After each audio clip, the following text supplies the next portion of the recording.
Hello dear students, welcome back to my channel EduColors. In this video we will discuss about the history of class 8. The chapter is the making of national movement 1870s to 1947. ये worksheet 34 है जो कि 15 फरवरी को आपको मिलनी है। तो चलिए बच्चों, अब हम वर्कशीट शुरू करते हैं। उससे पहले आप सब मेरे चैनल EduColors को सब्सक्राइब करेंगे और मेरी वीडियो अगर आपको अच्छी लगती है बच्चों तो इसे आगे अपने फ्रेंड्स में ज़रूर शेयर करें। अब हम चलते हैं हमारे कंटेंट की तरफ। आपको मैं कंटेंट ओवर पूरा जो है पैराग्राफ समझा देती हूँ कि क्या है, उसके बाद हम चलेंगे सीधे क्वेश्चन की तरफ।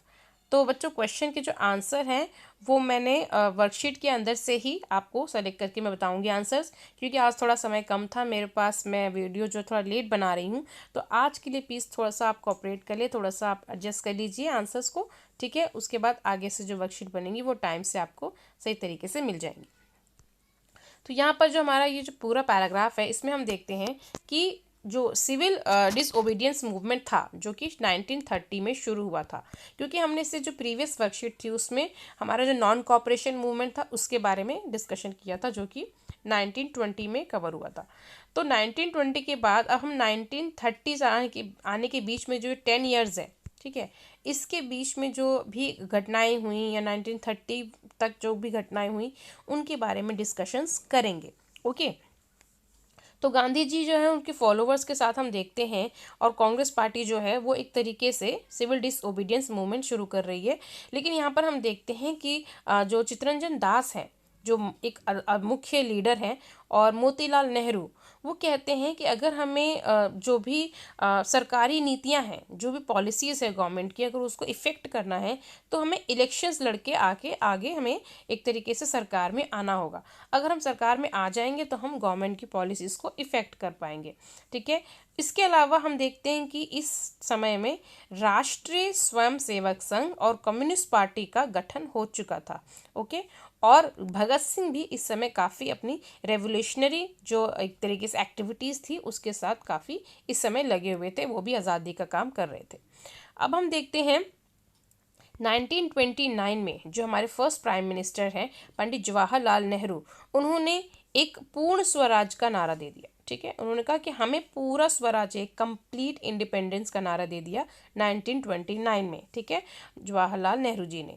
और इस तरीके से हम देखते हैं, और जो उनके ये कहने के बाद ही फौरन 26 जनवरी 1930 को पूरे इंडिया में इंडिपेंडेंस डे सेलिब्रेट किया, ठीक है।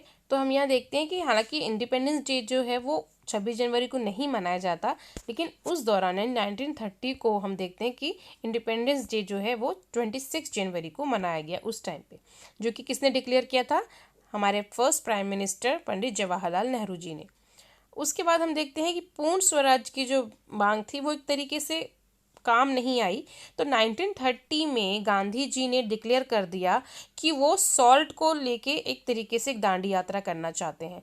सॉल्ट को क्यों चुना? क्योंकि स्टेट की जो एक मोनोपोली थी सॉल्ट के ऊपर उन्होंने क्या लगा दिया था? टैक्स लगा दिया था।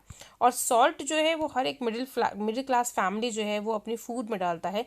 एक हमारी इसेंशियल नीड जो है वो सॉल्ट है। तो अगर उस पर भी टैक्स लगा देंगे तो गांधी जी को क्या हुआ कि गांधी जी ने उसके खिलाफ बोला कि मैं सॉल्ट के ऊपर जो टैक्स लगा हुआ है उसको नहीं मानता और मैं एक दांडी यात्रा निकालूंगा। और उनकी इन यात्राओं में जितने भी लोग थे इंडिया के, चाहे वो रिच हो चाहे पुअर हो, वो सब जो है वो इन गांधी जी के साथ मिल गए, ठीक है। तो ये जो चीज़ है बहुत इफ़ेक्टिव है, क्योंकि दांडी मार्च जो है उसके बाद से, क्योंकि उसमें आदिवासीज भी, जो वुमेन्स हैं, वो भी एक्टिव तरीके से उन्होंने पार्टिसिपेट किया था। तो अब हम चलते हैं हमारे दांडी मार्च की तरफ, द मार्च टू दांडी। अब हम देखते हैं कि जो गांधी जी हैं वो अपने फॉलोअर्स के साथ 240 माइल्स चलते हैं, ठीक है।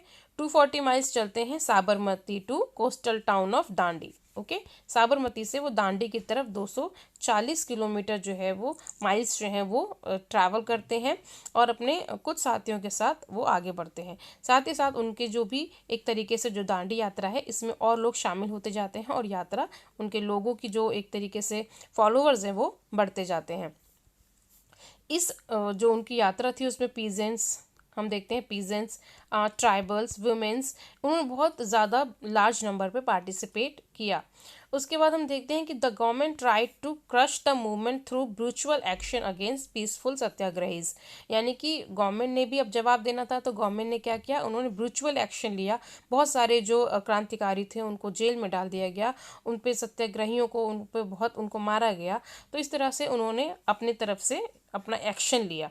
हम देखते हैं लेकिन जितने भी कांग्रेस लीडर्स थे, क्रांतिकारी थे, उनका ये सारी चीज़ें करने का, दांडी मार्च करने का एक पॉजिटिव एक रिफ्लेक्ट जो है वो हमें देखने को मिलता है कि गवर्नमेंट ऑफ इंडिया एक्ट जो है डिक्लेयर होता है 1935 में। और उसमें सबसे इम्पॉर्टेंट है प्रोविजनल ऑटोनॉमी। ठीक है, ये बहुत इंपॉर्टेंट है क्योंकि आज भी हमारा जो कॉन्स्टिट्यूशन है उसका ज़्यादातर जो पार्ट है वो हमारे 1935 का जो एक्ट है उसी से अभी भी लिया गया है, काफ़ी हद तक उसी से लिया गया है।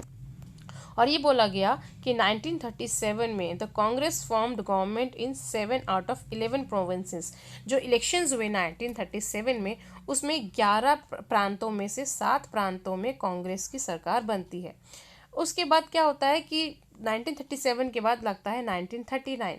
अब 1939 में सेकेंड वर्ल्ड वॉर शुरू हो जाता है। ठीक है, सेकेंड वर्ल्ड वॉर कब से कब तक शुरू होता है, 1939 से 1945 तक। ठीक है, 6 सालों तक चलता है।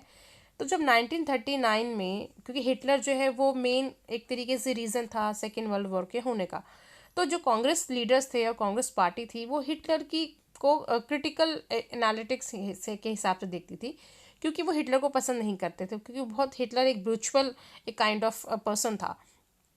तो उन्होंने क्या कहा कि हम ब्रिटिशर्स को सपोर्ट करेंगे, यानी कि जो इंडियंस हैं वो ब्रिटिशर्स को सपोर्ट करेंगे, लेकिन बदले में इस सेकेंड वर्ल्ड वॉर के फिनिश होने के बाद इंडिया को आज़ादी दे देगा ब्रिटेन। अगर वो ऐसा करता है तो ही हम ब्रिटेन को सपोर्ट करेंगे। लेकिन ब्रिटेन ने उनकी भारतीयों की जो डिमांड थी उसको रिफ्यूज़ कर दिया, और इसी वजह से जितने भी कांग्रेस लीडर थे उन्होंने सब ने अपनी मिनिस्ट्री से क्या कर दिया, रिज़ाइन दे दिया, अपनी पोस्ट से रिज़ाइन दे दिया।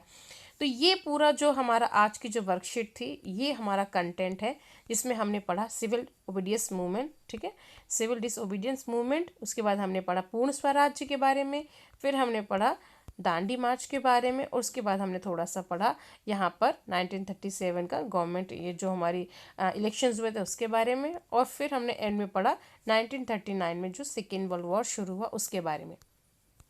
अब हम चलते हैं हमारे क्वेश्चंस की तरफ। सो हमारा पहला क्वेश्चन है, why did some of the Congress leaders want to contest elections. ठीक है, तो वो इलेक्शन में क्यों वो इलेक्ट होना चाहते थे, क्यों वो चुनाव जो है वो लड़ना चाहते थे। तो बच्चों यहाँ पर आप इसका आंसर देखेंगे तो उन्होंने कहा था कि अगर आप जो गवर्नमेंट पॉलिसीज हैं उसको इफेक्ट करना चाहते हैं, ठीक है, the party should fight elections to the councils and enter them in order to influence government policies।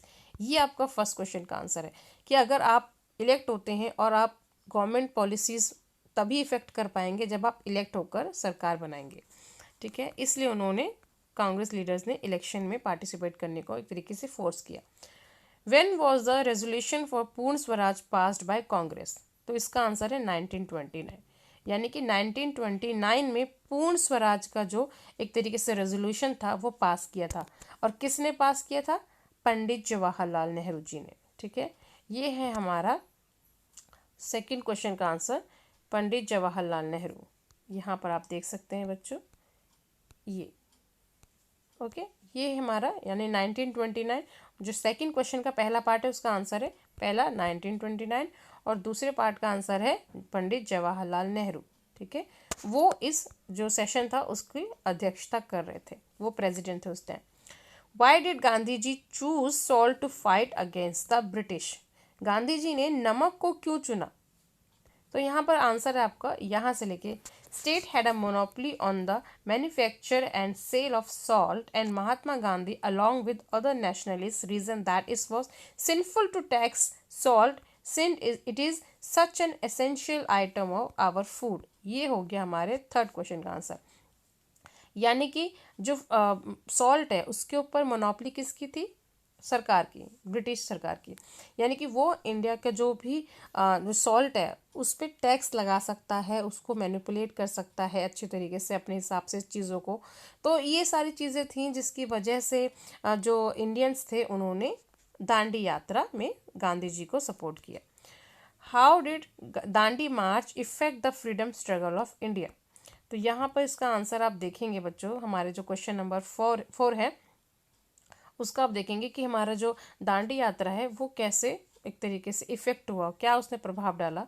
तो आप लिखेंगे peasants, tribals and women participated in large numbers.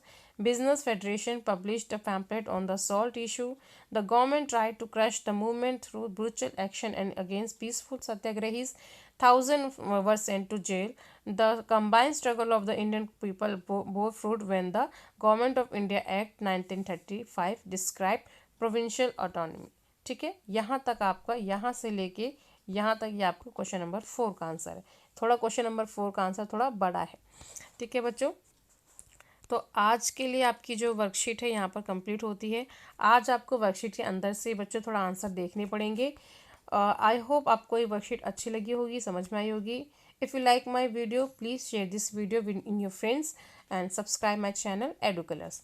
Video देखने के लिए बच्चों थैंक यू सो मच।